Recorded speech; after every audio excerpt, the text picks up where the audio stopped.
The second book of Samuel. Chapter 1.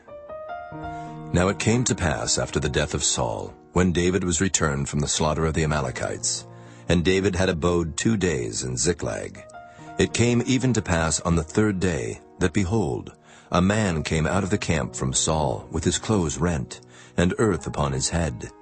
And so it was, when he came to David, that he fell to the earth and did obeisance. And David said unto him, From whence comest thou? And he said unto him, Out of the camp of Israel am I escaped. And David said unto him, How went the matter? I pray thee, tell me. And he answered, That the people are fled from the battle, and many of the people also are fallen and dead. And Saul and Jonathan his son are dead also. And David said unto the young man that told him, How knowest thou that Saul and Jonathan his son be dead? And the young man that told him said, As I happened by chance upon Mount Gilboa, behold, Saul leaned upon his spear, and lo, the chariots and horsemen followed hard after him. And when he looked behind him, he saw me, and called unto me. And I answered, Here am I. And he said unto me, Who art thou? And I answered him, I am an Amalekite. He said unto me again, Stand, I pray thee, upon me, and slay me. For anguish is come upon me, because my life is yet whole in me. So I stood upon him and slew him, because I was sure that he could not live after that he was fallen. And I took the crown that was upon his head, and the bracelet that was on his arm, and have brought them hither unto my lord. Then David took hold on his clothes and rent them, and likewise all the men that were with him. And they mourned and wept and fasted until even, for Saul and for Jonathan his son, and for the people of the Lord, and for the house of Israel, because they were fallen by the sword. And David said unto the young man that told him, Whence art thou? And he answered, I am the son of a stranger, an Amalekite. And David said unto him, How wast thou not afraid to stretch forth thine hand to destroy the Lord's anointed? And David called one of the young men, and said, Go near and fall upon him. And he smote him that he died.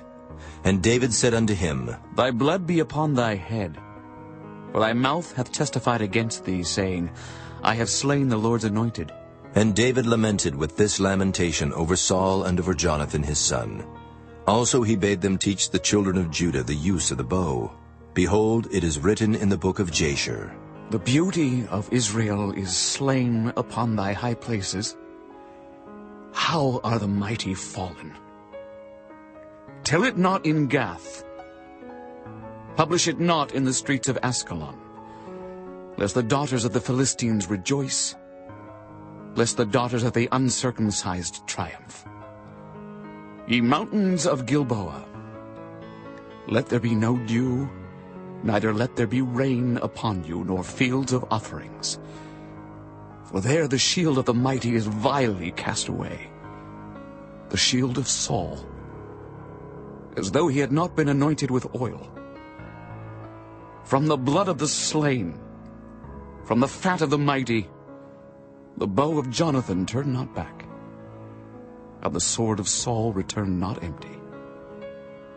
Saul and Jonathan were lovely and pleasant in their lives, and in their death they were not divided. They were swifter than eagles. They were stronger than lions. Ye daughters of Israel, weep over Saul, who clothed you in scarlet with other delights, who put on ornaments of gold upon your apparel. How are the mighty fallen in the midst of the battle? O Jonathan, thou wast slain in thine high places. I am distressed for thee, my brother Jonathan. Very pleasant hast thou been unto me. Thy love to me was wonderful, passing the love of women. How are the mighty fallen, and the weapons of war perished. Chapter 2. And it came to pass after this, that David inquired of the Lord, saying, Shall I go up into any of the cities of Judah? And the Lord said unto him, Go up. And David said, Whither shall I go up? And he said, Unto Hebron. So David went up thither, and his 2 wives also, Ahinoam the Jezreelitess, and Abigail, Nabal's wife the Carmelite. And his men that were with him did David bring up, every man with his household, and they dwelt in the cities of Hebron. And the men of Judah came, and there they anointed David king over the house of Judah. And they told David, saying, That the men of Jabesh-Gilead were they that buried Saul. And David sent messengers unto the men of Jabesh-Gilead, and said unto them, Blessed be ye of the Lord, that ye have showed this kindness unto your Lord, even unto Saul, and have buried him. And now the Lord show kindness and truth unto you. And I also will requite you this kindness, because ye have done this thing. Therefore now let your hands be strengthened, and be ye valiant. For your master Saul is dead, and also the house of Judah have anointed me king over them. But Abner the son of Ner, captain of Saul's host, took Ishbosheth the son of Saul, and brought him over to Mahanaim, and made him king over Gilead, and over the Asherites, and over Jezreel, and over Ephraim, and over Benjamin, and over all Israel. Ishbosheth, Saul's son, was 40 years old when he began to reign over Israel, and reigned 2 years. But the house of Judah followed David. And the time that David was king in Hebron over the house of Judah was 7 years and 6 months. And Abner the son of Ner, and the servants of Ishbosheth the son of Saul, went out from Mahanaim to Gibeon. And Joab the son of Zeruiah and the servants of David went out, and met together by the pool of Gibeon. And they sat down, the one on the one side of the pool, and the other on the other side of the pool. And Abner said to Joab, Let the young men now arise, and play before us. And Joab said, Let them arise. Then there arose and went over by number 12 of Benjamin, which pertained to Ishbosheth the son of Saul, and 12 of the servants of David. And they caught every one his fellow by the head, and thrust his sword in his fellow's side, so they fell down together. Wherefore that place was called Halketh-Hazurim, which is in Gibeon. And there was a very sore battle that day, and Abner was beaten, and the men of Israel, before the servants of David. And there were 3 sons of Zeruiah there, Joab, and Abishai, and Asahel. And Asahel was as light of foot as a wild roe. And Asahel pursued after Abner, and in going he turned not to the right hand nor to the left from following Abner. Then Abner looked behind him and said, Art thou Asahel? And he answered, I am. And Abner said to him, Turn thee aside to thy right hand or to thy left, and lay thee hold on one of the young men, and take thee his armor. But Asahel would not turn aside from following of him. And Abner said again to Asahel, Turn thee aside from following me. Wherefore should I smite thee to the ground? How then should I hold up my face to Joab, thy brother? Howbeit he refused to turn aside. Wherefore Abner with the hinder end of the spear smote him under the 5th rib, that the spear came out behind him, and he fell down there and died in the same place. And it came to pass that as many as came to the place where Asahel fell down and died stood still. Joab also and Abishai pursued after Abner, and the sun went down when they were come to the hill of Ammah that lieth before Giah, by the way of the wilderness of Gibeon. And the children of Benjamin gathered themselves together after Abner, and became one troop, and stood on the top of an hill. Then Abner called to Joab and said, Shall a sword devour forever? Knowest thou not that it will be bitterness in the latter end? How long shall it be then, ere thou bid the people return from following their brethren? And Joab said, As God liveth, unless thou hadst spoken, surely then in the morning the people had gone up every one from following his brother. So Joab blew a trumpet, and all the people stood still, and pursued after Israel no more, neither fought they any more. And Abner and his men walked all that night through the plain, and passed over Jordan, and went through all Bithron, and they came to Mahanaim. And Joab returned from following Abner, and when he had gathered all the people together, there lacked of David's servants 19 men and Asahel. But the servants of David had smitten of Benjamin and of Abner's men, so that 360 men died. And they took up Asahel, and buried him in the sepulchre of his father, which was in Bethlehem. And Joab and his men went all night, and they came to Hebron at break of day. Chapter 3. Now there was a long war between the house of Saul and the house of David. But David waxed stronger and stronger, and the house of Saul waxed weaker and weaker. And unto David were sons born in Hebron. And his firstborn was Amnon of Ahinoam the Jezreelitess. And his second, Chileab of Abigail, the wife of Nabal the Carmelite. And the third, Absalom, the son of Maacah, the daughter of Talmai, king of Geshur. And the fourth, Adonijah, the son of Haggith. And the fifth, Shephatiah, the son of Abital. And the sixth, Ithream, by Eglah, David's wife. These were born to David in Hebron. And it came to pass, while there was war between the house of Saul and the house of David, that Abner made himself strong for the house of Saul. And Saul had a concubine, whose name was Rizpah, the daughter of Aiah. And Ishbosheth said to Abner, Wherefore hast thou gone in unto my father's concubine?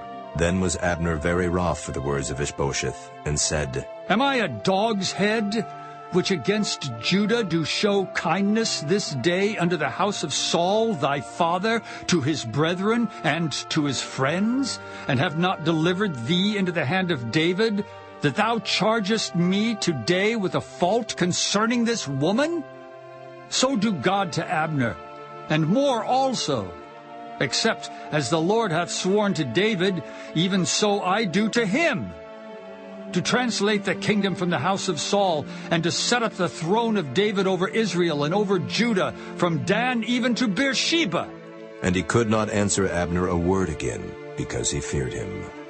And Abner sent messengers to David on his behalf, saying, Whose is the land? Saying also, Make thy league with me, and behold, my hand shall be with thee, to bring about all Israel unto thee. And he said, Well, I will make a league with thee.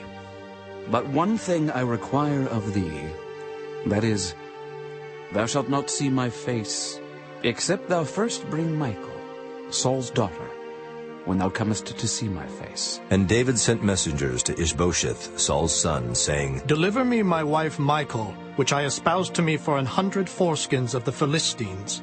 And Ishbosheth sent, and took her from her husband, even from Paltiel the son of Laish. And her husband went with her along, weeping behind her to Bahurim. Then said Abner unto him, Go, return. And he returned. And Abner had communication with the elders of Israel, saying, Ye sought for David in times past to be king over you. Now then do it. For the Lord hath spoken of David, saying, By the hand of my servant David I will save my people Israel out of the hand of the Philistines, and out of the hand of all their enemies. And Abner also spake in the ears of Benjamin. And Abner went also to speak in the ears of David in Hebron all that seemed good to Israel. And that seemed good to the whole house of Benjamin. So Abner came to David to Hebron, and 20 men with him. And David made Abner and the men that were with him a feast.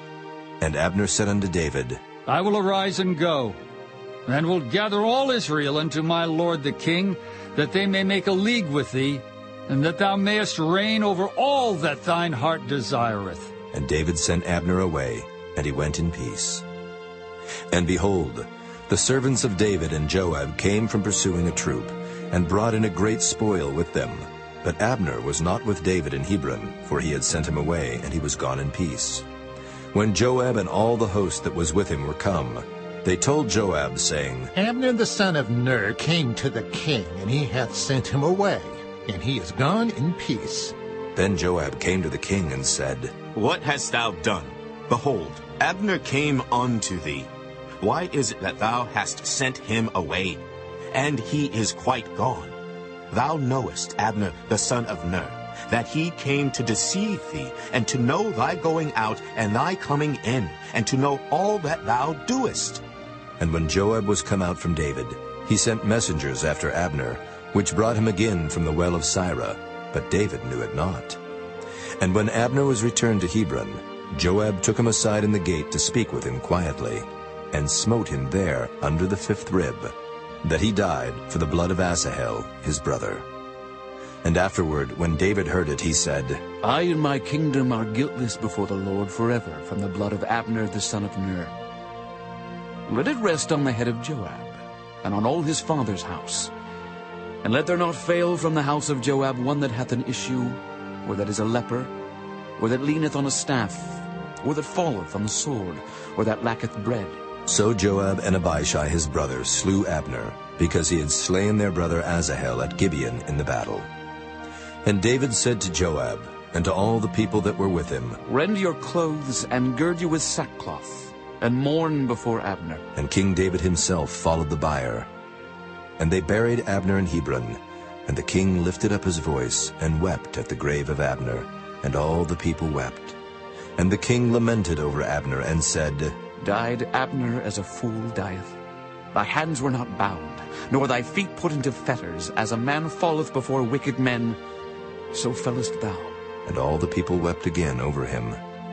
And when all the people came to cause David to eat meat while it was yet day, David sware, saying, So do God to me, and more also, if I taste bread, or aught else, till the sun be down. And all the people took notice of it, and it pleased them. As whatsoever the king did pleased all the people. For all the people and all Israel understood that day that it was not of the king to slay Abner the son of Ner. And the king said unto his servants, Know ye not that there is a prince and a great man fallen this day in Israel? And I am this day weak, though anointed king, and these men, the sons of Zeruiah, be too hard for me. The Lord shall reward the doer of evil according to his wickedness. Chapter 4. And when Saul's son heard that Abner was dead in Hebron, his hands were feeble, and all the Israelites were troubled. And Saul's son had 2 men that were captains of bands. The name of the one was Baanah, and the name of the other Rechab, the sons of Rimmon a Beerothite, of the children of Benjamin. For Beeroth also was reckoned to Benjamin. And the Beerothites fled to Gittaim, and were sojourners there until this day. And Jonathan, Saul's son, had a son that was lame of his feet. He was 5 years old when the tidings came of Saul and Jonathan out of Jezreel. And his nurse took him up and fled. And it came to pass, as she made haste to flee, that he fell and became lame. And his name was Mephibosheth. And the sons of Rimmon the Beerothite, Rechab and Baanah, went and came about the heat of the day to the house of Ishbosheth, who lay on a bed at noon. And they came thither into the midst of the house, as though they would have fetched wheat. And they smote him under the 5th rib. And Rechab and Baanah his brother escaped. For when they came into the house, he lay on his bed in his bedchamber. And they smote him, and slew him, and beheaded him, and took his head, and gat them away through the plain all night. And they brought the head of Ishbosheth unto David to Hebron, and said to the king, Behold the head of Ishbosheth, the son of Saul thine enemy, which sought thy life. And the Lord hath avenged my lord the king this day of Saul and of his seed. And David answered Rechab and Baanah his brother, the sons of Rimmon the Beerothite, and said unto them, As the Lord liveth, who hath redeemed my soul out of all adversity? When one told me, saying, Behold, Saul is dead, thinking to have brought good tidings, I took hold of him and slew him in Ziklag. Who thought that I would have given him a reward for his tidings? How much more when wicked men have slain a righteous person in his own house upon his bed? Shall I not therefore now require his blood at your hand, and take you away from the earth? And David commanded his young men, and they slew them, and cut off their hands and their feet, and hanged them up over the pool in Hebron. But they took the head of Ishbosheth, and buried it in the sepulchre of Abner in Hebron.